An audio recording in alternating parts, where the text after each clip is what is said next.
All right, and then let's move on to Avalanche Stars Game 6. First off, do we have confirmation for who is going to be in goal? For the Avalanche or the Stars. I mean, those of you betting the overs every game, I completely get. And I've made this mistake in my capping before where I haven't jumped on when it's clear what's happening. And that's that these games are going over and over and the goaltending can't be counted on. But you have to think that Bishop will be better. And I expect him to be in net tonight. There's no word about that. Let's just see what's going on with Colorado, if they've made any kind of announcement.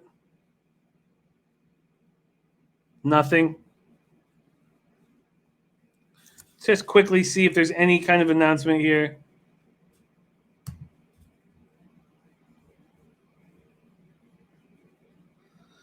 I mean, Hutchinson wasn't bad.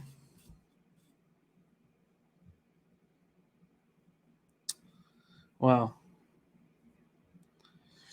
Okay. Paulie C says Hutchinson in net. Desar says Babano says over 6 again. Of course. As he should. As he should.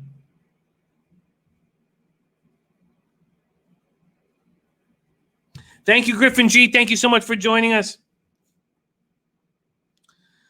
Both power plays are clicking. Both penalty killing looks weak. Birdie says Abs really in a horrible spot.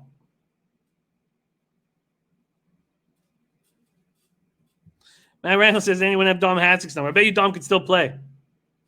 Okay, let's talk about what's happened in this series. The Avalanche and Stars from their number one line. There's an advantage with Colorado. I just think that the McKinnon, Rantanen, Landeskog line is that special compared to the Ben Seguin line, who haven't been bad in the playoffs. And one thing that's worked for Dallas Stars and the Dallas Stars fans is that they're in this hub. You don't have to worry about Ben and Seguin doing whatever it is they do that makes them lose focus during the season and in other playoffs because they're stuck in this hub. Then we look at the other forwards, and the Stars have had their other forwards step up. Little Joe Pavelski's been the best player in the series. We see Rupi Hintz all over the ice. Heiskanen, we'll get into the defense first, but from the Dallas Stars perspective, their second line and third line and fourth line have been outplaying the Avalanche until Burakovsky got hot. We've seen Burakovsky be hot with the Capitals, and he's electric. So we know what we're going to get out of Kadri. Burakovsky starts getting hot, starts knowing he can score, and then Nemesnikov starts scoring. Not quite to the way that Burakovsky is. But when you add a Burakovsky who knows he can score every time he touches the puck to an already dangerous group of forwards, I think the Avalanche are extremely dangerous. So what did the Avalanche also do yesterday? Last game, they started playing Girard and Makar together. Because these guys have to play 30-plus minutes a game if they're going to win. Because the Dallas Stars have Heiskanen, who's spectacular. Klingberg has not looked nearly as good. This is Heiskanen's team.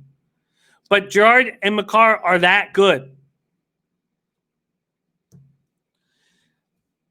With all that being said, I have futures on the Colorado Avalanche. I picked up $230 on them last game. Makes me feel a little better.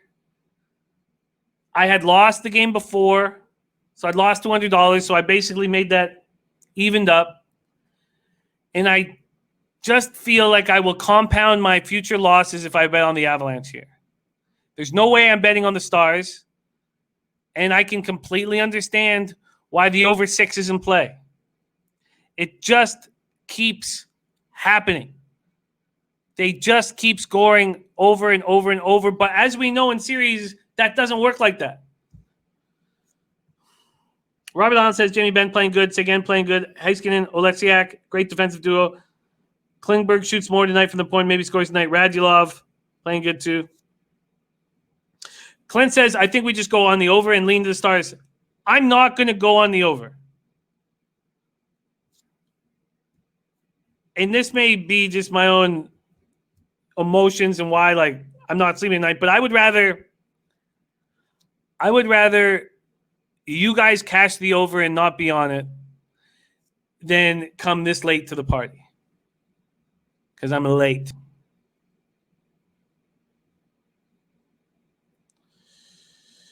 Birdie says Dallas money line is the play. It could very well be the play. Steve Priest says 4-3 and over.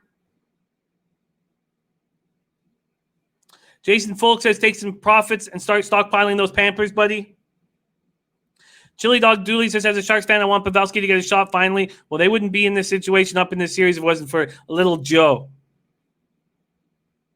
Steve Priest says if Dallas is up, Colorado will pull their goalie, helping the over as well.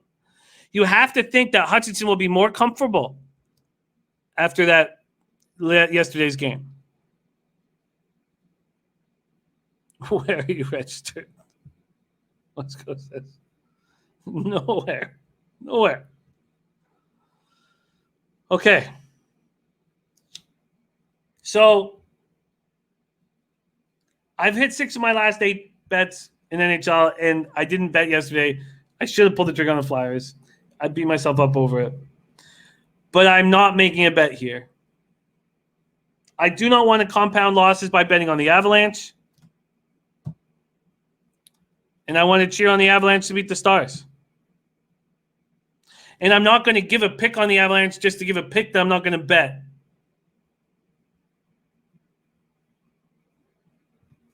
Steve Priest says, I'm normally an under guy in NHL, but 8.6 goals a game average in this Av-Star series. Well, you have to think that Bishop is going to be much better than he was.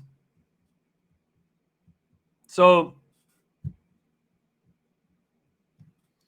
you're a good man, Diehard Podcast. Register up. You're a good man.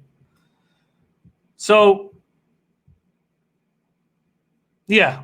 Matt Randall says, essentially, Jimmy, you already bet this game. Leave it at that. Robert Cherry, third period, highest scoring period for plus 370. I think that's a great risk reward. Great risk reward. Michael Iverlina says they shouldn't start Bishop. I would start Bishop. I think that if it's Khudobin in net, that the Stars will lose. Cracks99 says it's gone over in every game of the series. Exactly. I can't show up in game 6 with my hands out. But I can understand why everybody would be on the total.